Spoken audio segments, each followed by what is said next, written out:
Mina tunajili akro misri tisi kameo ugbeta yoyo devu ejoti lo mina tundo ugbeta yeme ikantongbon adometo lo yi receiver botamiona sin aso atole sin gbeta iwejodo akro misri tisi kame yogbeta do association des techniciens électriciens bâtiments industriels et de panneaux solaires photovoltaïques yedele yejo wiwa ene osi do me mina tunda jili o nu konto pacheni alonu so atole bido a promise tesi kam mira ko sikende o Marcelin e wanu wane to me akin ishola e yin afosoro tito senap to e a 10 mina tunda edisu e wa fine o mira ko e pacheni alonu so atole do we mekodo anakupu gbeji e wanu nu koni nu wa mon koton boyin titoto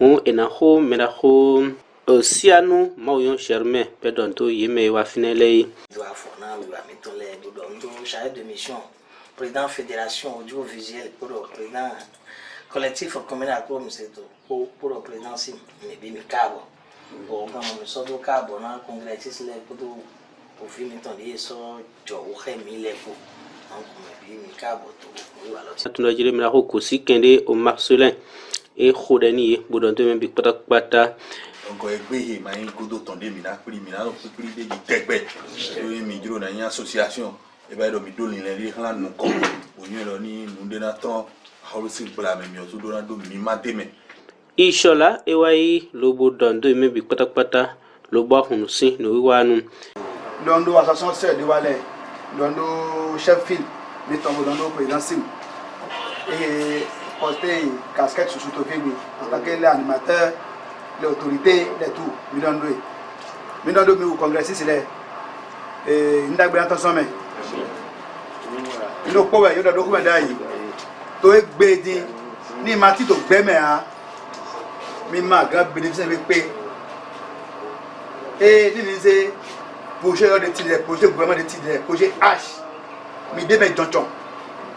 Nese électricité bâtiment posé photovoltaïque mi de me tonton amani mito fokan no ko magamo mi gagnant talent c'est ainsi rien et que mito ndo ene association mito affilié na collectif union fédération confédération là ni do nous ko mi comment on va être fait bd voilà no ko mi po o gbara yi no kon unde yo to gbeme le te ni to gbe yo ko ni jouer le temps to gbeme mais do holo fida de ta ko me de ndo paido c'est important donc do gbeme to yi ko président et passionnant Alonso la Koto Bénin et yo do amusu mera ko Élysée avanchede e wai ho lobo time ugbeta dido e nwe suhin gbeta e ne na suhu no megbon walo e na suhu zambo gbeta na no te tito e de me mero proposin o teme e mero propona azo mero propona e waro gbeta me e watime ni association adore nous quand il va na zomi ton expérience mais ton convenant média ton convenant chi mais ni mi ka kwa lo dopo mi na to wede bona do na zomi ton donc mi ka association mi ko se aforo te bro que yo mi invité formateur et nous avec formation na mi il peut aussi toutefois demander à l'association 200 000 francs c'est la négociation mais donc s'il demande 200 000 francs à l'association et donc mi te se même bien bon mi le 10 000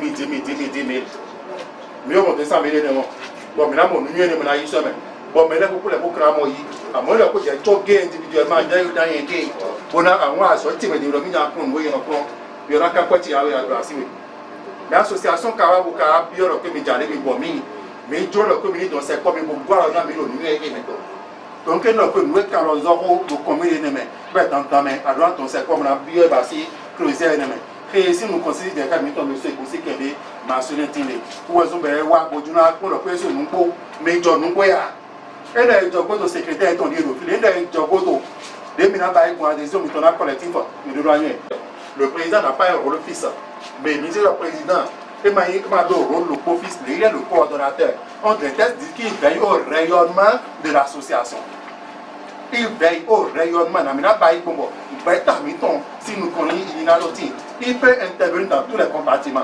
Trésorerie doit être dans la trésorerie. Secrétaire doit être dans la parce qu'après tout, la responsabilité est pour les polices. Et donc, il me dit, il doit maîtriser au sein d'auto et association, il doit maîtriser au sein de l'air. Il va maîtriser le sein de l'air, il doit gagner, il doit gagner,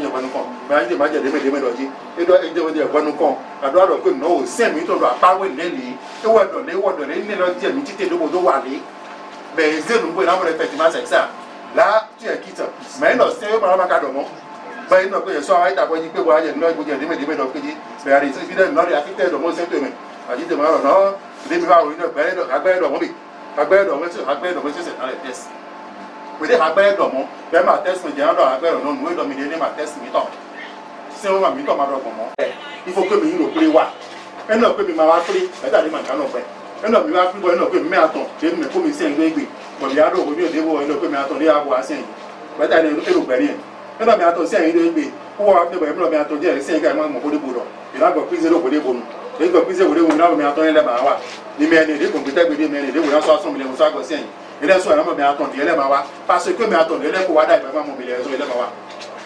Bon là bas je suis à ça je suis à me que mon mais attendez là bas. Et je voulais je suis ancien.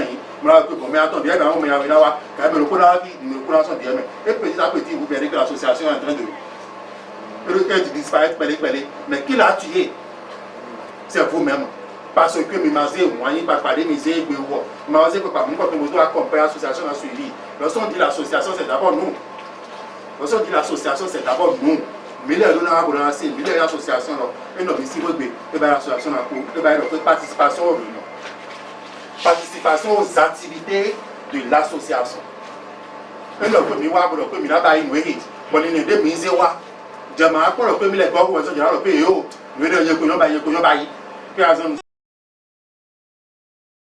Ija te sinfine o mina tunda jili e wadu petale bo mera hosianu maoyon germain e nu konto po pacheni azokwe e yoro sianu gloire à Dieu la promise de 5 ans mais e we nu konto ni peta e na suhu pacheni au kandongmo adome o yi fesiva lobota mionado a promise de 5 ans mais e we pachena bo kambado kan wule ye wa je tunuton chobe kan so kan sikpone e wa dakpa lobo domejile emido kwetitome lobo na soko waso alors nous connaissons obeye et les ton bon yigbe nano beji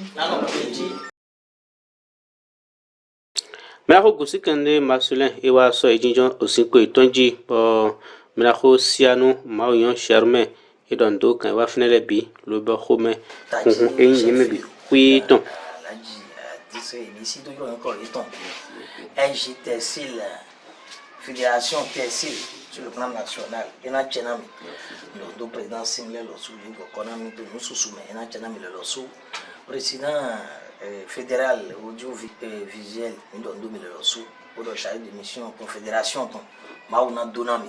Président collectif, il m'a dit que notre coconami. Pour me recorder au Gankoli. Et donc, il y a un grand ami on a sorti un grand polo de TG Union branche bâtiment. Et son monde est de Tito, mais étant il a déjà fait Union branche ton doté. On a donné les ressources. Mais au tien au début, ma son identifié. Ma au dé, il m'a doté, finalement, on a son voile. Il y a secrétaire collectif Otondi. Le pays où nous avons mis les poteaux. On a donné les ressources. Au grand monde, vu que les 2000 un président, il est mais vous pouvez, il est pour nous prendre à raison. Mais quand on a cela, on a donné le propos, au gamma Cassinantini, membre mais vous. Moi, nous sommes membres, mettons, pour les potes, mais soignez à son profit, mais de l'air pour tenir à sauver ma team au gamma Cassinantini. Donc, mais dans il est l'autre gars.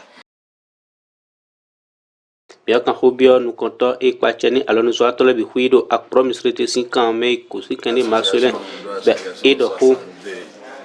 Dai, et de Boyaï, 63.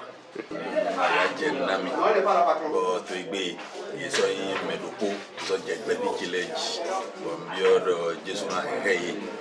Il y a un peu de gens quand l'autre ministre de Cameroun.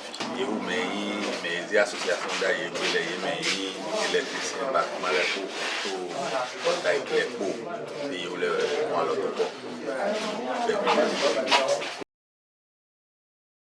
Mi ba doni no ma mon koton do sibigbe azan wero poto aido son khwe lan kon ko to to me do akpro ministre sin kan me khumina to na me jire peta yo de fo ejo do akpro ministre sin kan me